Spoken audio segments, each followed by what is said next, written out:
ont d'énormes potentialités que nous ignorons. Aujourd'hui, j'étais dans la maison de mes frères et de mes soeurs où j'ai vu mon neveu et ma nièce de 3 ans et 6 ans réciter tout le psaume 23 sans se tromper. Nos enfants sont capables, mais c'est nous qui ne travaillons pas avec eux sérieusement. Et réciter aussi plusieurs autres versets. Ça se joue maintenant. Il y a un combat de deuxième génération qui se mène dans toutes les maisons et dans tous les foyers.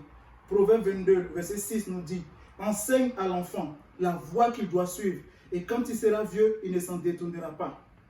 En tant qu'enseignant parmi les enfants, je me suis permis de modifier un peu le verset pour que les parents qui m'écoutent, pour que chacun de nous puisse le comprendre. Voilà comment je l'ai modifié.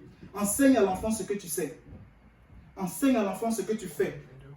Enseigne à l'enfant ce que tu as appris de Dieu. Et pendant qu'il grandira auprès de toi, il fera comme toi plus tard. Qu'est-ce que tu vas enseigner à l'enfant si toi-même tu n'écoutes pas la voix du Seigneur? Tu n'écoutes pas, tu ne participes à aucune réunion de prière. Qu'est-ce que tu vas enseigner si toi-même tu ne lis pas ta Bible? Nous devons être constamment connectés avec le Seigneur.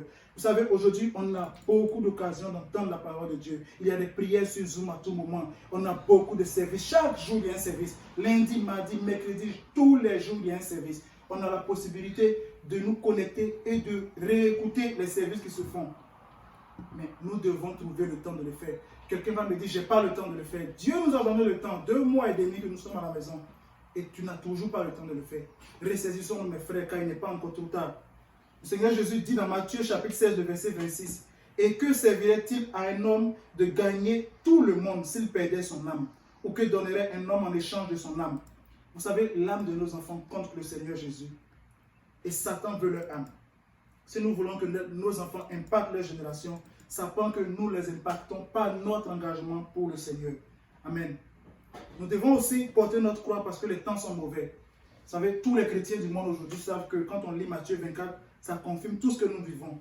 Il y a des guerres, il y a des crises, des maladies, des cancers, l'espérance de vie diminue, l'abomination s'installe même dans les églises, les pandémies, toutes sortes de déviations rendent les choses difficiles. Et tout cela montre que le Seigneur Jésus, le retour de Jésus est proche, plus que jamais. Et notre Dieu nous connaît. Il connaît tes œuvres.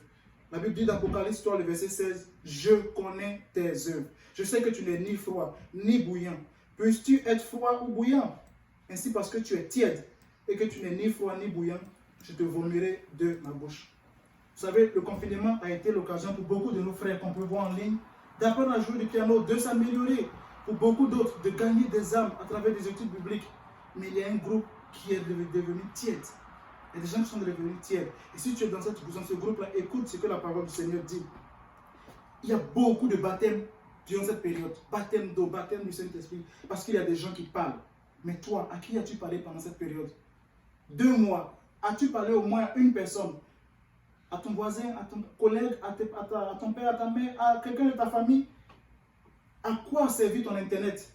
Vous savez, à l'église de Pierrefonds, nous avons une chaîne de prière tous les jours à 5h30 et à 17h30. On a des gens qui se connectent depuis l'Afrique, un peu partout dans le monde. Vous savez, l'Internet coûte cher en Afrique. Ça coûte énormément cher. Ici, nous l'avons gratuitement.